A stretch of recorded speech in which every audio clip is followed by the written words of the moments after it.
Hello! You're here with Bob Drone, and we're playing Domination today on WMD Black Ops. And what I'm going to talk to you today and discuss with you is I'm going to talk to you what I think is the best special grenade. And well, I'm just going to tell you straight away right now what I believe is the best special grenade. I believe the best special grenade is the concussion grenade, or more commonly known as the stun grenade from Modern Warfare 2 and COD 4. And I'm just going to talk to you what the stun grenade's uses are, and what it can be used for, along with why I think it's the best special grenade, and if I've got time, compare it to the others and compare its advantages and disadvantages over the others, so you get a bit of info of maybe sort of benefits of using one over the other. So the stun grenade itself has two, I find, practical main uses. The first one is that it stuns people. And that consists of them getting their screen getting distorted, and you can't really see the screen, and it kind of if you get it quite close to them, it'll flash and they won't be able to see him, and it'll slowly start coming back into focus, and sort of the colours will start going back to normal and stuff. And as well as that is it also reduces movement when you're stunned, so you can't turn as much. I won't go too much into detail because most people have been stunned on this game. Along with that though, its second and I found more useful use is that it also disables equipment temporarily.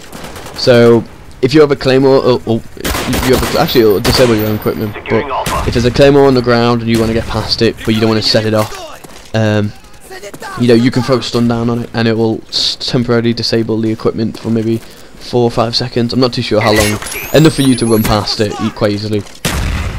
But I found this is more of a practical use for things like if you're sort of storming a room, like as if I was in this room right now. I'm on the game. If I'm camping in here, which I kind of am. Well, I am trying to get my Blackbird there, which I do get. If I'm coming in a room like this and I've got Claymore behind me, or even motion sensors, I think it works on motion sensors, and probably jammers as well, but I've not really ever seen a jammer yet. So you can throw a stun in, it'll disable it, thus letting you get past. So if you throw a stun in, I can't do anything, I can't react, because if you shoot the Claymore, I'm probably going to turn around and react to it, start watching the door, so you're less likely to kill me there, because I've got the advantage of knowing where you're coming from. You have a disadvantage of not knowing where I am in the room, as long as I'm going to see you first. And so I've got and then for me, if I get any kind of advantage over someone, I usually win the gunfight, because I'll probably be behind cover along with that as well. So it's not a good situation to be in. You could just run past it as well. I don't know how successful that is, because I'm not yet really able to run past a claymore that's been properly set up without dying. But even then, you're still gonna alert the person, because it's still gonna tick like that, ding, and blow up. And so they're still. You may win the gunfight because you'll surprise them because it'll be too quick. But even then, it's not the best option to do. While if you throw a stun in, they're not gonna know. They may, if they're a good enough player that they're used to stuns to disable equipment, or they get stunned themselves, they may sort of tag onto or click on, realise what's happening and maybe turn around. But even then, you're less then it's on even terms, then, because you'll probably surprise them anyway. So that's kind of, I found its main use, and that's what I mainly use it for. That, and I found a good use for the stun grenade is almost just for detecting people. This may sound a bit weird, but if you run into a room and you're not too sure if there's a person in there or not, and you don't want to walk in not having any idea if there's someone in there or not, and then dying, because someone's coming from the corner, you can just throw a quick stun in. They're pretty fast to throw. I think if they're not the fastest, they're just they're joint fast as the grenade to throw out and throw away. And in a game where in Call of Duty games where it's pretty fast paced, having that extra second of not having to wait for yourself for him to unclip the grenade and throw it, I find that's a big advantage.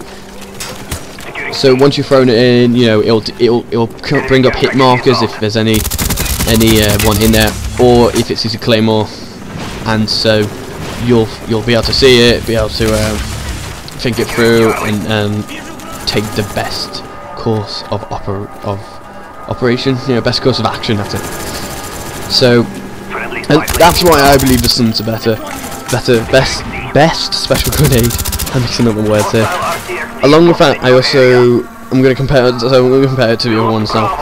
So I'm going to start off with flash. So what the stun grenade has over the flash grenade, advantages wise, is that the stun grenade is much quicker to pull out than the flash grenade. While on the other hand, the flash grenade is a bit slower to pull out, but then if you have the time, it's probably more useful because obviously it flashes them so they can't see anything. But along with that, that's more useful than the stun grenade, because the stun grenade you can still see, so you can often still react because you know where they are, and often people can. If they've got high enough sensitivity as well, you can turn around and slowly enough, fast enough maybe, and be able to shoot the person. But of course you have that delay. Flashes do also disable equipment, so it's in the same league as the stun grenade in that sense. But I found, and like I said, I'll make the same point. Modern Warfare 2. Black Ops is a fast-paced game, like all Call of Duty is like Modern Warfare 2, and so having that extra, just extra few seconds, just even half a second, because it's a fast reaction. Most of the time, if I'm using a stun in a battle, I don't want to be hanging around like cocking the grenade. I just want to get it out and take cover again. So it's a bit better. I find that's why I find the stun better than the flash.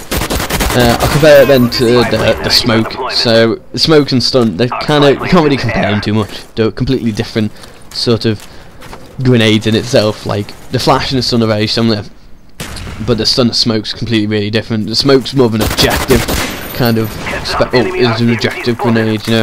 It's it's more for like if you're capping a flag there, or you want to cap something and you know where people are and you don't want them to see, you can throw it down and just hide behind it. Or even if you got good at grenades, it's a good idea if you're getting shot, to throw it down by you and use that cover to get away and maybe find a better spot to take out the enemy, or just to get away, because you're gonna die otherwise. Smokes benefit those of a smoke is that it does also on this one, which is a new feature, is it kind of acts as a mini grenade, in the sense that if you're really up close to it, it can hurt you, and I'm not too sure if it can. It can obviously kill you, but I don't know if it's like almost like one shot kill or one explosive kill if you're right by it. I'm not too sure about that, but I don't ever use it, so that's probably why. But I found if you're playing objectively, and maybe even game battles, it's probably a better grenade. I fell here on the video. There was like 4 of them there, and I absolutely spray it. I just go mad and like panic, like oh my god. I only get one. Completely fail, but I still get my Blackbird, which gets me dogs in the last second. Finally, I'll quickly compare it to Novagas. Novagas, new grenade, used it a bit. Over the stun, it hits him much faster, and it also destroys vision. It also distorts vision, but at the cost, it also can hurt yourself and doesn't disable equipment. Anyway, thanks for watching. Please subscribe and rate, and I'll see you later.